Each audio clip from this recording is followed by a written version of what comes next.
Bonjour, aujourd'hui nous recevons Salim Jawari. Bonjour Monsieur Cuche. Voilà, soyez le bienvenu. Merci pour l'invitation. Nous vous recevons dans le cadre des entretiens que nous publions toutes les semaines le mardi depuis 8 ans. Vous êtes président de la commission des finances. C'est bien ça. De la ville de Montpellier et métropole. Alors la ville de Montpellier, les métropoles, c'est Serge Guispin qui est mon acolyte, qui préside celle de la métropole, mais dont je siège aussi. Donc vous êtes ensemble dans le même parti, donc vous échangez quoi. Alors on est dans le même groupe. Dans le même groupe. Vous êtes tout en noir aujourd'hui, pourquoi? Je suis en deuil pour les finances de la ville. Et de la métropole surtout. Donc vous avez 40 ans. 41, vous m'avez enlevé une année, c'est bien. Vous êtes expert comptable, installé à Montpellier depuis plus de 20 ans. Ça a 24 ans exactement. Vous avez ouvert un cabinet il y a 10 ans. Vous avez été élu avec Moed Altrad. C'est bien ça. Le contexte, on va parler des finances de la ville. Oui. Voilà, les finances qui ont un peu flambé l'année dernière. Vous étiez venu l'année dernière, on en avait parlé. C'est ça. Depuis, ça s'est calmé? Non, ça a la même trajectoire.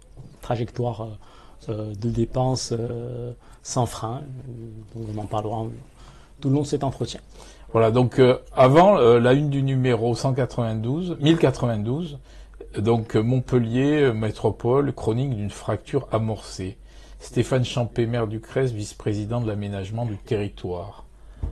Voilà, et on parle du fameux vote, de vote au crayon, là, ce qui s'est passé. On va y revenir, hein. D'accord. Voilà, curieux acte démocratique. J'ai assisté malheureusement à ce déni de démocratie, si je puis dire, dans la méthode. Donc on revient aussi en politique sur le réalignement du PS. Voilà. Après la fiesta de l'association et de la victoire, ça se tend un petit peu. La croisière s'amuse à la Maison Bleue, les chiffres hallucinants des voyages municipaux. Vous avez vu passer ça en conseil municipal, je suppose. Exact. Lady Abigail fait trembler la mairie. Vous avez entendu parler de ça? Non. C'est des courriers qui circulent à la mairie, qui balancent un petit peu. D'accord. On revient aussi sur Unisson. La mairie envoie des sbires pour intimider le collectif. Voilà, la grande suppression pour faire des économies, c'est qu'on supprime les toutounettes. Donc le caca va être de retour dans les rues. Et ensuite, un autre sujet très léger. 80% des cours d'école, dans 80% des cours d'école, il y a des terrains de foot à Montpellier. Donc, l'objectif, c'est de dégenrer l'école. D'accord. Il n'y a pas de cours de tennis? Non, dans les cours d'école, Moi, je pense pas que c'est... Les cours de tennis, on les supprime, mais c'est ailleurs. Sur les Hauts-de-Massanes. Et voilà, on revient sur le petit-fils de Victor Hugo, Georges Victor Hugo, un peintre oublié. C'est pas celui qui en ce moment est au musée Fabre. Hein. D'accord. C'est le fils de Georges Victor Hugo, qui est le petit-fils de Victor Hugo. Très intéressant. Ça me donne envie d'acheter le numéro 39 le mercredi. J'irai au kiosque en l'acheter un. Voilà, alors, première question. Donc, on va revenir directement dans l'actu. Au précédent conseil de métro, on vous a distribué pour voter un bulletin pré-rempli qui était le choix du maire. Sinon, il fallait sortir son stylo et noter sur un petit bout de papier votre choix. Donc la mouette a vu tous ceux qui avaient sorti le stylo. Donc cette semaine, on va publier la liste des gens qui n'ont pas voté pour le candidat du maire. Je crois que vous en faites partie. Bien sûr. Et c'est quoi ces méthodes de vote au stylo? Alors, moi, j'ai pas à cacher mon vote. À la limite, on s'en doute, que ce soit moi ou certaines parties de l'opposition. Par contre, ça a gêné quelques maires. Quelques maires qui n'avaient pas forcément envie qui notamment ont des délégations et n'ont pas forcément envie de montrer qu'ils sont contre un de leurs collègues. C'est un peu compliqué de faire le choix entre deux collègues quand on est maire.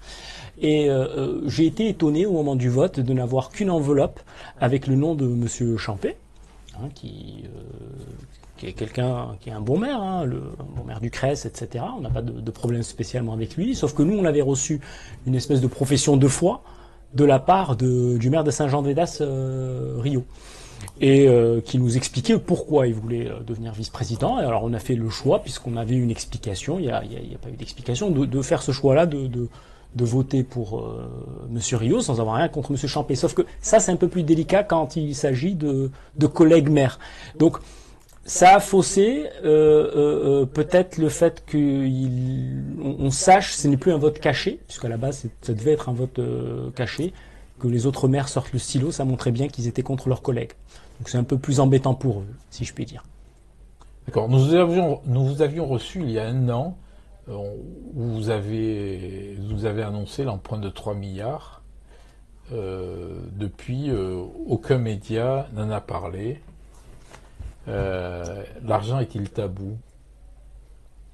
L'argent ne doit pas être tabou si on l'utilise comme il se doit. Aujourd'hui, le maire et le président de la métropole, M. Mickaël Delafosse, s'est engagé dans sa campagne électorale à faire plusieurs projets. Et il faut rendre à César ce qui est à César. Il veut appliquer son programme, sauf qu'il veut l'appliquer quoi qu'il en coûte. Mais les finances de la ville et de la métropole ne sont pas extensibles. Il y a des règles auxquelles il faut répondre. Aujourd'hui, la métropole de Montpellier est en danger au niveau de ses finances. L'endettement en compte administratif, il était déjà à 9 ans et demi d'endettement. Pour expliquer un peu à nos téléspectateurs, une collectivité territoriale est régie aussi par des règles. Elle demande à des financeurs de la financer, et comme tout un chacun, pour être finançable, il faut avoir un dossier qui est crédible, pour avoir des taux d'intérêt qui sont bas. Aujourd'hui, la métropole, quand on arrive et qu'on budgétise, qu'on va dépasser les 12 ans, qui sont une ligne rouge qui est bien connue dans les collectivités territoriales, c'est-à-dire que nos emprunteurs ne prêteront plus. Dans le budget, on le dépasse déjà dans les prévisions. En 2025, on va déjà arriver à 12 ans. C'est-à-dire qu'on ne pourra plus financer les projets futurs. Notre métropole évolue. Elle est une des plus attractives en France. Ça veut dire qu'on ne pourra plus financer ni de prochains lignes de tramway, ni d'investissement, ni rénover nos écoles, ni rénover nos routes, etc. Parce que nos finances seront à ce moment-là au plafond de ce qui est finançable. Idem pour la ville. Alors la ville s'en sort un peu mieux, mais aujourd'hui la métropole, je peux déjà vous annoncer d'un chiffre, on dépasse déjà le milliard d'emprunts et presque d'autant en engagement hors bilan. Alors c'est quoi les engagements hors bilan? C'est quand la ville donne sa caution, s'engage pour d'autres organismes qu'elle a avec elle. Donc on doit 2 milliards sur la métropole. On est engagé sur ça et ce n'est pas fini. Le plan pluriannuel d'investissement n'est pas encore terminé. Alors c'est vrai qu'on voit peut-être que c'est l'administration qui un peu tire le frein à main en reportant un peu les bus à haut niveau de service, les 3 autres lignes, qui rendent l'Ouest encore toujours l'oublié de notre métropole. Parce que justement, ils ont mis le paquet là pour l'ouverture de ces bus tram. Il y aura a priori que la première ligne qui sera terminée avant la fin du mandat du maire et du président de la métropole. Donc la ligne 1. Les autres lignes, voilà, celle qui va à Vendargues par voilà, Castries, qui passe par le Millénaire. Voilà, c'est là où il y a tous les travaux. Exactement. Et les 3 autres lignes qui étaient promises, a priori, je pense que c'est une question de financement du budget. Voilà, alors l'annonce de l'augmentation du ticket de transport pour les non-métropolitains, est-elle significative des devoirs financiers? On veut faire payer aux usagers qui ne bénéficient pas de la gratuité des transports le coût. Je l'ai dit ici, à votre antenne, comme je l'ai dit ailleurs, dans les autres médias, que la gratuité, ça n'existe pas. Il y a toujours quelqu'un qui paye. Aujourd'hui, il faut savoir que la métropole, au niveau de ses ressources, il y a à peu près 25% de ses ressources sont le versement mobilité. C'est ce fameux versement transport, cela que les entreprises payent à la collectivité. On est déjà au plafond, qui est de 2%. Celui-là servait à rénover, à racheter des rames, servait au transport, par exemple. Aujourd'hui, son budget entièrement est consommé pour cette gratuité. Du coup, il n'y a pas d'autres ressources. La métropole n'a pas 36 000 ressources, n'a pas de taxe foncière, n'a rien de tout ça. Il y a la CFE qui est pour les entreprises, il y a la taxe d'ordures ménagères qui a augmenté, et il y a les autres recettes qui sont l'accès à la piscine, l'accès au transport public, etc. Alors, peut-être électoralement parlant, ils essayent de taxer le reste des non-électeurs ou non métropolitains. Quelle est la part des Montpelliérains soumis à l'impôt sur le revenu? Alors, j'ai pas le chiffre en tête, mais très peu. On peut dire, moi, je vais plutôt plus pas parler de l'impôt sur le revenu, je vais parler de la taxe foncière, qui est la principale recette de la ville. On a, je pense, à peu près dans les 25 à 30% de propriétaires à Montpellier. Et la taxe foncière sur le bâti, ça représente 52% des recettes de la ville. Voilà. Donc c'est très important. Taxe d'habitation peu, le non bâti peu aussi. Donc vous imaginez que la marge de manœuvre de la ville, elle n'est pas extensible, on n'aura que la taxe foncière. Et je l'ai dit en conseil de métropole, quelle est la prochaine étape quand on n'arrivera pas à augmenter, à équilibrer notre budget? On a une seule recette, une seule variable d'ajustement. Les services, c'est déjà le cas. Ils ont augmenté déjà les prix, tarifs de parking, tarifs au niveau de la métropole de la piscine, d'un ensemble de services. Il restera l'augmentation de la taxe foncière. Ils ne le feront pas de gaieté de cœur. Comme Anne Hidalgo, qui a été contrainte par l'État d'augmenter significativement sa taxe foncière pour pouvoir équilibrer son budget, c'est-à-dire de 63% brutalement. Et on s'expose à ça, peut-être pas l'année prochaine, parce que je ne pense pas qu'un an avant les élections, ou l'année des élections, on subira ça. Je pense qu'ils vont pouvoir passer au travers des mailles de filet, mais ils laisseront un bilan malheureusement financier catastrophique et des marges de manœuvre pour les successeurs, notamment pour rénover la ville et construire la ville, très très compliquées. L'année 2023 a été marquée par de lourdes dépenses, notamment dans le domaine culturel, avec l'échec de la capitale européenne de la culture. Pour le prochain budget, est-ce que la voilure est en baisse? 700 000 euros pour Montpellier, capitale culture. 700 000 euros. 700 000 euros 700 000 euros, exactement, de budget de communication pour Montpellier, capitale de la culture. Ce qui est énorme. Bon, malheureusement, c'est pas de leur fait qu'il n'y ait pas eu. Peut-être, de ce que j'entends, il était précisé que ça serait une plus petite ville, plus petite commune qui l'aurait. Ça a été le cas. Bon, moi, je n'étais pas de ces discussions-là. En tout cas, le budget culture qui est important pour notre ville a représenté pour ce type de dépenses qui n'ont pas ramené de recettes de l'autre côté, qui ont été très importantes. On a le MOCO aussi qui coûte très cher, à peu près 3 millions d'euros par an. Il y a des dépenses. Et puis, les résultats sont pas là. Regardez ce qui se passe à l'Opéra, où l'Opéra est presque en faillite. Quel bon conseil de gestion pourriez-vous donner au maire président? Si j'ai un conseil à donner au maire président, c'est de gérer les deniers publics comme si c'était les siens. Et quand je dis ça, je pense aux travaux qui se sont déroulés place de la Comédie, à quelques pas d'ici. Quand on voit que chaque arbre a coûté à peu près 450 000 euros. Je ne sais pas si nos téléspectateurs s'en rendent compte. C'est hallucinant. 450 000 euros l'arbre. Donc 3 500 000 euros, c'est le budget, c'est pas moi qui le dis, c'est la Cour régionale des comptes qui épingle la ville en disant, bon, c'est excessif, 8 arbres, 3 550 000 euros. Alors c'est pas le coût de l'arbre, c'est les fosses, c'est tout le drainage qu'il y a autour, c'est on supprime 30% du parking de la place de la Comédie pour faire de l'ombre sur un banc, au niveau de l'après-midi, un banc qui verra squatter des gens, alors qu'on combat à peu près les gens qui restent stationnaires sur la place ou sur le centre-ville, notamment le soir. Vous trouvez que globalement c'est un échec ce projet? Il n'y a pas que ça. Il y a 40 millions d'euros sur tout ce qui est comédie esplanade. Qu'est-ce qui a changé au niveau de l'esplanade? On a enlevé une fontaine et on a mis des jets d'eau éclairés. Bon, c'est bien qu'il y ait des travaux, qu'on revoie la place de la Comédie, mais 40 millions d'euros pour ce résultat, je trouve ça décevant. On aurait pu faire mieux. On aurait pu ouvrir la Comédie sur Antigone. Il y a pas mal de choses qui étaient faisables, mais avec ce budget, Si on avait géré un bon père de famille, ben peut-être qu'on n'aurait pas fait le choix de payer 400 000 euros l'arbre ou de payer 40 millions d'euros globalement pour avoir une comédie qui ressemble à celle d'hier. Et comment comprenez-vous là qu'à peine on a dépensé 400 millions d'euros, 40 millions d'euros pour l'esplanade, on s'attaque à une autre place qui était somme toute assez correcte, qui est la place devant la préfecture, où on casse tout et on refait tout. On a l'impression que tous les 5 ans, tous les 10 ans, on casse les places et on les refait. J'ai envie de vous dire, peut-être que celle-là, il y avait plus d'intérêt. On verra plus le changement avec une ouverture sur l'Arc de Triomphe. On verra peut-être plus de changements. S'il y avait un investissement à faire, à la limite, celui-là, il est plus compréhensible que mettre 8 arbres où il n'y a pas de bénéfice, où on supprime une fontaine.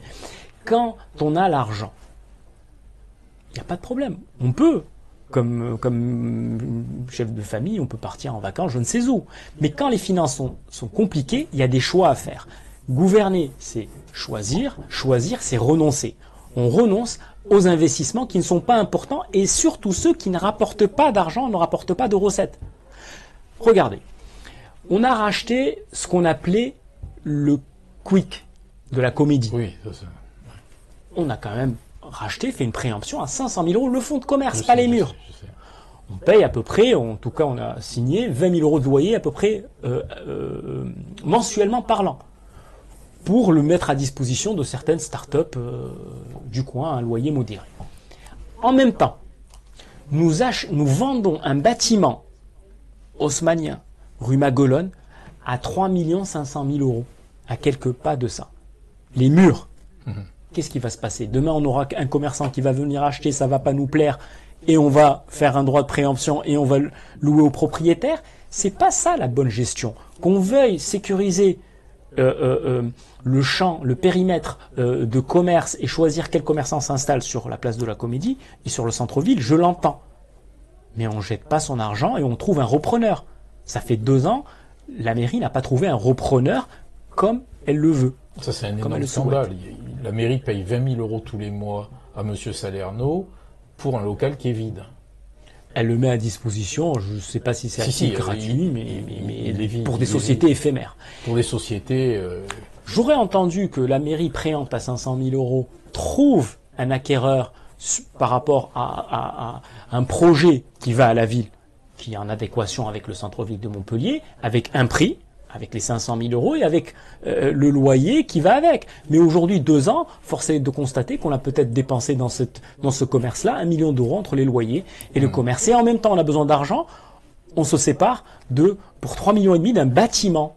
Je n'ai pas dit d'un commerce, d'un bâtiment entier qu'on veut revendre à des particuliers. Il a été soldé, ce bâtiment? Alors, il est en vente, forcément, il y a des appels d'offres, etc. 3,5 millions, c'est donné ou c'est le prix? Quand je mets en relation avec 500 000 euros le prix d'un fonds de commerce et non pas des murs, je trouve que c'est donné. Bon, alors il y a un autre sujet aussi qui est un gros échec, c'est le marché sauvage de la paillade. Donc ça fait à peu près 5 ans que ça dure. Ça a commencé sous la fin de la mandature de Sorel. Et là, de temps en temps, il y a des petits accès de chaleur. Et puis, mais on laisse filer le bouchon. Globalement, on laisse filer le bouchon. Hein? On peut dire ça comme ça? On peut dire ça comme ça. Et puis, alors, ce qui est terrible en plus, c'est qu'il y a des commerçants à côté dans des halles qui payent des loyers à la ville.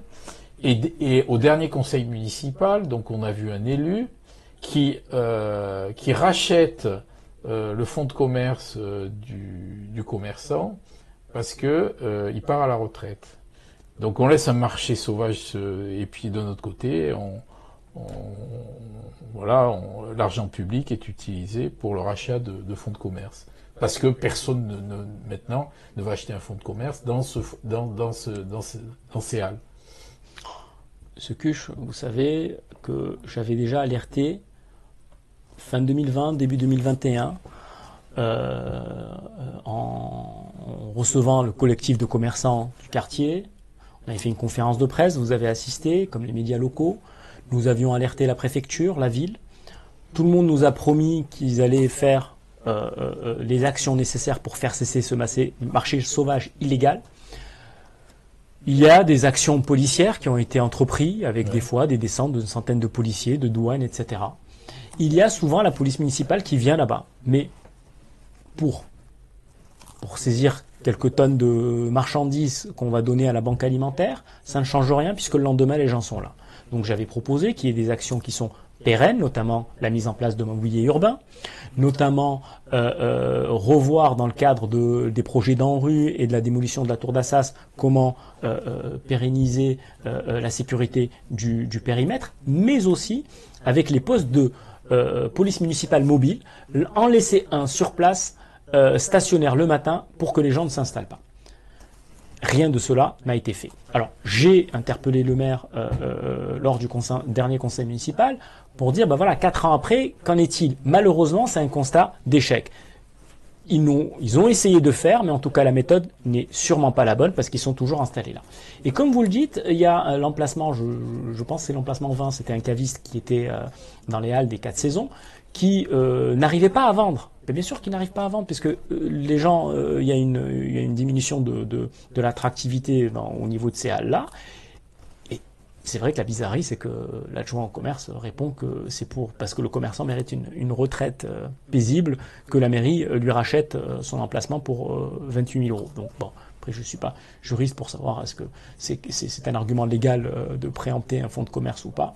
En tout cas, c'est le cas. Ce que je pose la question à tous les Montpelliérains, est-ce que vous aurez trouvé logique qu'il se passe un marché sauvage qui n'est pas résolu depuis 5 ans, où il y a une centaine de commerçants de commerçants d'illégaux qui viennent à la barbe et au nez de tout le monde vendre, si c'était aux Halles des Castellanes, à côté des Halles des Castellanes ou les Halles Jacques Coeur. C'est peut-être que il y a certains quartiers de Montpellier qui sont pas prioritaires, et on peut parler aussi dans d'autres sujets, comme les 4 boulevards, qui sont mis de côté par la ville. Dans une des délibérations, on parle de la piétonisation de la rue de Verdun. Donc une piétonisation qui encore va reporter le trafic sur les 4 boulevards. Donc peut-être qu'il y a des quartiers qui sont oubliés de cette mandature. Il ne faut pas faire la sourde oreille, car c'est cette sourde oreille-là qui a amené la montée des extrêmes dans notre pays. Alors, un autre sujet, on reste sur la paillade. Nous avons fait plusieurs articles sur l'association Unisson, donc l'association qui organise le festival Arabesque. Au doigt mouillé, donc Ville et Métropole, c'est 250 millions d'euros de subventions pour un festival qui fait payer des entrées. En tout, c'est entre 400 et 500 000 euros de subventions. Alors, moi j'ai regardé, je voulais voir les comptes. Pour les associations, c'est à partir de 153 000 euros de subventions et d'aides qu'il faut déposer les comptes. Pourquoi, à votre avis, cette association s'en est affranchie? Il y a une certification en compte. Bon, il y a une certification des comptes qui est obligatoire à partir de 153 000 euros de subvention. C'est quelque chose de légal. Pour revenir sur cette association Unisson, qui fait un travail formidable via le Festival Arabesque, qui existe depuis une vingtaine d'années sur Montpellier, qui a une réussite totale aux côtés du domaine d'eau, au niveau de l'opéra, qui est payant, des tickets payants.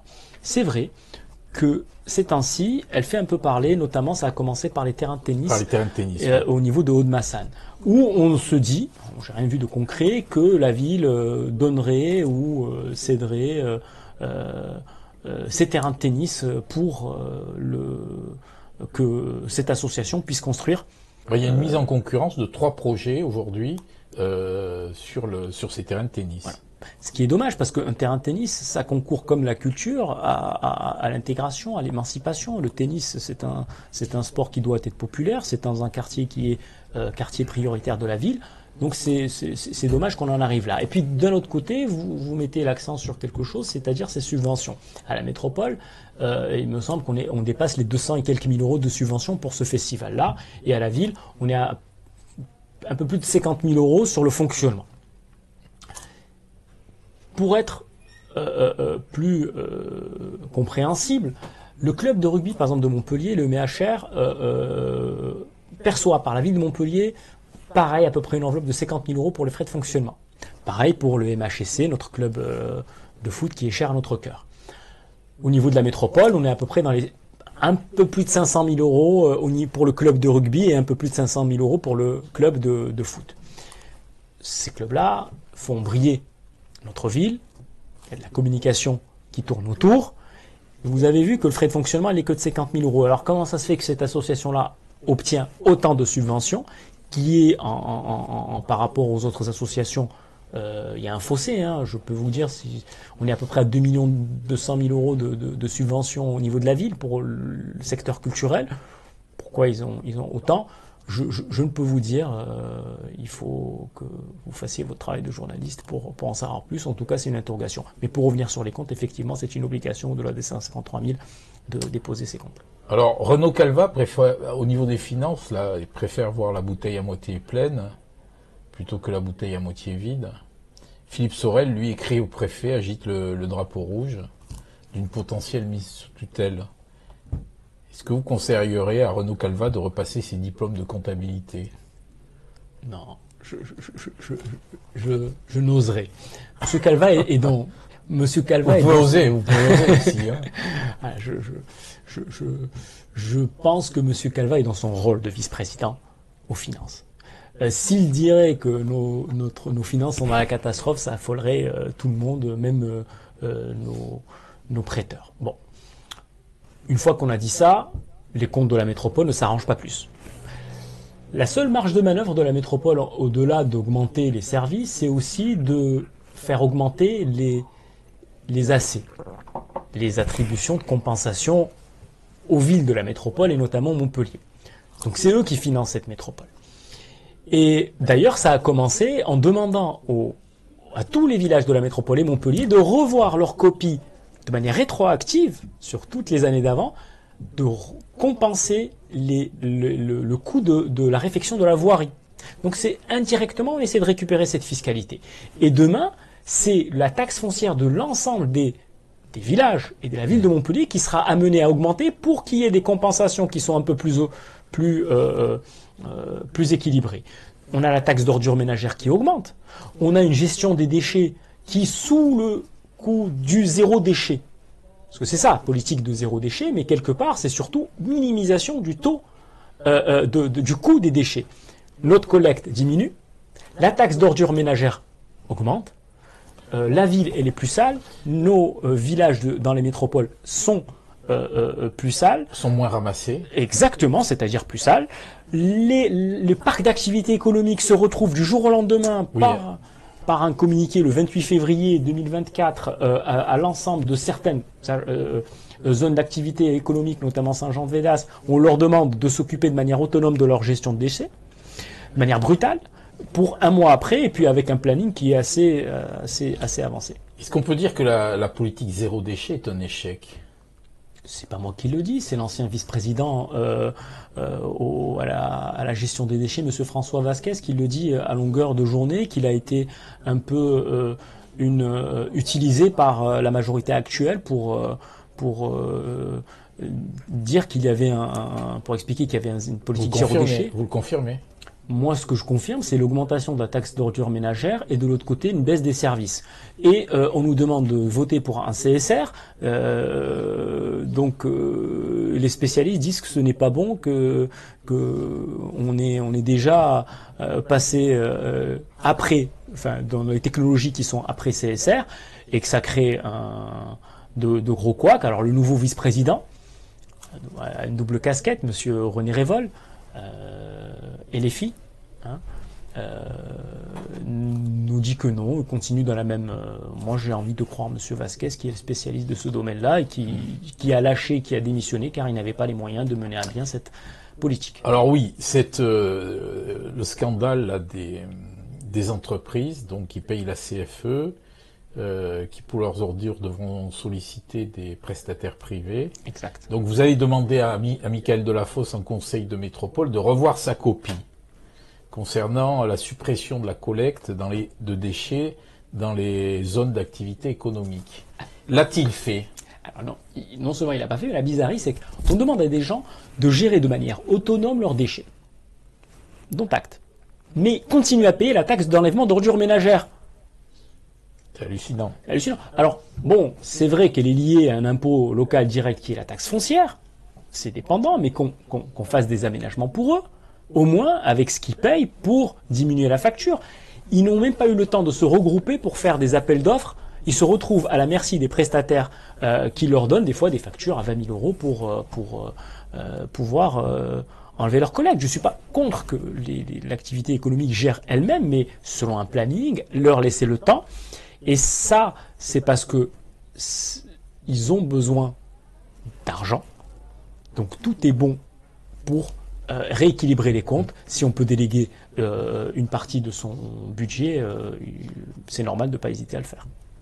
Alors parallèlement à tout ça, on publie cette semaine dans le journal le marché de plusieurs centaines de milliers d'euros reconductibles à une agence de voyage parisienne chargée d'organiser les voyages officiels de nos chers élus qui ont la bougeotte.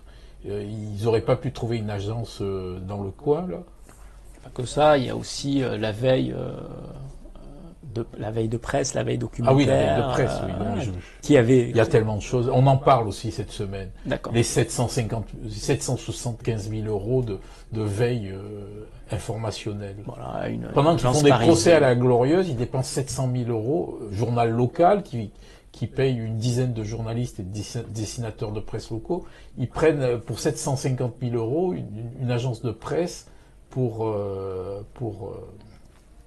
on parlait sur la tête, non? On parlait au début de notre entretien sur une gestion bon père de famille, une gestion financière qui est raisonnable selon les moyens qu'on a. Donc, est-ce que c'était opportun? Moi, je ne pense pas. Vous savez, on parlait de la subvention pour cette association Unisson. Qui mérite peut-être ces 200 000 euros. Mais en même temps, quand on enlève 400 000 euros pour l'Open Sud de France, décidément, on n'aime pas le tennis. 100 000 euros pour le passage de flamme olympique, juste le passage, je ne parle pas de l'organisation complète. Est-ce qu'on a vraiment besoin de ça? Est-ce qu'on a besoin de 3 500 000 euros d'armes? C'est la question. Bon, 2-3 questions politiques. Vous co-présidez avec Stéphanie Janet le comité de pilotage du parti politique Horizon. Exactement, on est les responsables. D'Édouard Philippe. Voilà, du parti Horizon à Montpellier, qui s'est implanté dans le cadre d'un maillage territorial. Pourtant, au conseil municipal, dans l'opposition, vous siégez dans 2 groupes. Pourquoi? Alors, on avait fait une conférence de presse dans ce sens au moment du lancement. On avait expliqué que ce n'était pas incompatible avec nos groupes politiques. C'est comme aujourd'hui, quand on est dans une coalition, on parle de coalition. C'est à la mode aujourd'hui. On a par exemple Ensemble, on a Horizon, on a le Modem, et chacun siège dans son groupe, mais chacun partage les mêmes idées.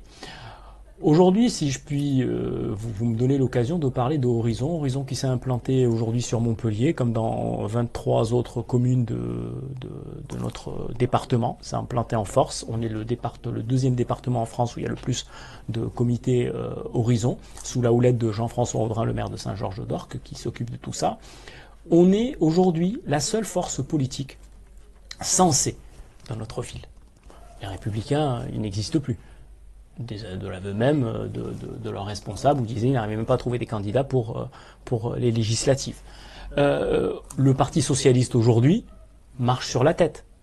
Vous avez vu quand même que on a le maire de Montpellier et la majorité présidentielle qui a fait une campagne électorale contre LFI avec M. Glucksmann, qui a d'ailleurs eu 19%, c'est pas terrible, hein, pour une majorité sortante. On a LFI qui est très ancré aujourd'hui à 25%. On a un maire de Montpellier qui a fait campagne pour les candidats de la France Insoumise, notamment Nathalie Oziol, Sylvain Carrière et d'autres, et Roumégas au niveau des Verts. J'ai envie de citer Lénine qui disait je vous pendrai avec les cordes que je vous aurais achetées. Et malheureusement, ça arrive à ça. On arrive à des gens qu'il a combattus, il s'allie avec eux.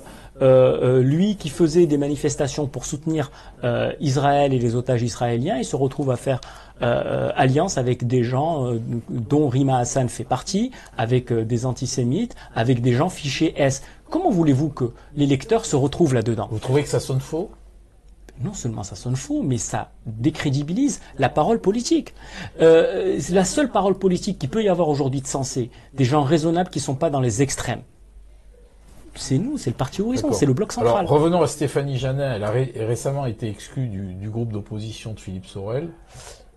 Donc c'est à quand la coalition effective au conseil municipal? Vous le saurez en premier, nous En vous temps et en enverrons un bon communiqué de presse. Alors qu'est-ce qui s'est passé lors de la venue d'Édouard Philippe à Saturargues? Édouard Philippe, il est venu dans l'Hérault, À Saturargues. à Saturargues, Oui. à Sète, et après dans un grand meeting, notamment à Saint-Georges-d'Orc. Saturargues, il est venu pour Madame Laurence Cristol, pour soutenir une candidate du bloc central, ensemble, avec le soutien du parti Horizon. J'y étais d'ailleurs.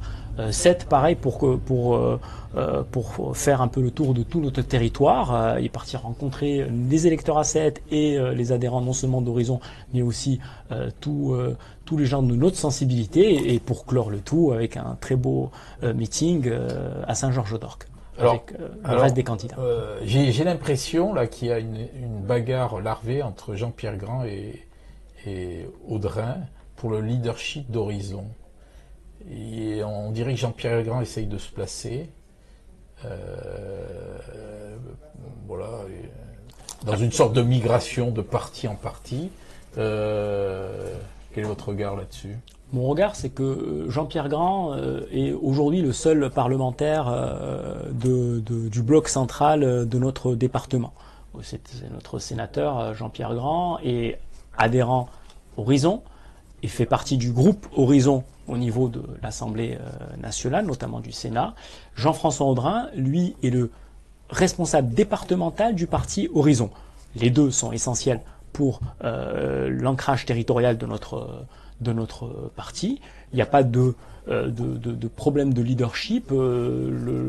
Notre sénateur défend Horizon de la même manière que notre responsable départemental le fait aussi, et ça se complète. Alors l'histoire de Saturargues, peut-être que M. Édouard Philippe voulait faire un tour peut-être en direct dans les territoires avant d'aller dans le grand meeting, et il est parti soutenir Laurence Cristol avec la présence d'un sénateur qui fait partie de notre parti, et pareil à Sète, et nous avons clos tout ça de manière magnifique à Saint-Georges-d'Orc avec tous les candidats. Donc il n'y a pas de bagarre entre tous les deux.